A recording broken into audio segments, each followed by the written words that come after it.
What if I told you? The most powerful empire in history was destroyed in a single day. No warning. No survivors, except one family. And that family went on to conquer an entire continent with dragons. This is the story of how House Targaryen rose from ashes and changed the world forever. Before the events of Game of Thrones, before the Iron Throne, there was Valyria, a civilization so powerful it felt unstoppable. Located in Essos, Valyria was ruled by dragon lords, families who had mastered the art of controlling dragons. They didn't just ride dragons. They ruled the world with them. Their weapons, Valyrian steel, stronger than anything else. Their knowledge, ancient magic and forbidden arts. Their power, absolute. For centuries, no kingdom could challenge them. But power like that never lasts forever. Then came the event that no one could explain. The doom of Valyria. In a single day, the entire empire was destroyed. Volcanoes erupted.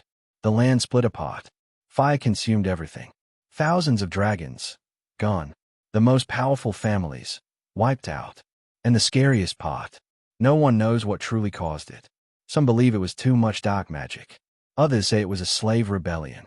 And some think it was just a natural disaster. But whatever it was, Valyria fell, and the world changed forever. But one family survived. Daenerys the Dreamer, a young girl, had seen it coming. She dreamed of Valyria's destruction. Because of her vision, her family, the Targaryens, left Valyria before the doom. They settled in a distant place called Dragonstone. At that time, it seemed like a small decision. But in reality, it saved their entire bloodline. When the doom happened, they became the last dragon lords in the world. Across the sea, there was a land called Westeros. It wasn't united. Instead, it was divided into 7 kingdoms. Each kingdom had its own ruler, and they were constantly at war. There was no single king, no central power, and most importantly, no one had ever faced dragons before. Then came the man who would change everything. Aegon Targaryen, along with his sisters Visenya and Rhaenys. He didn't come with a massive army. He came with 3 dragons, Valyria and Vagomeraxis. That was enough.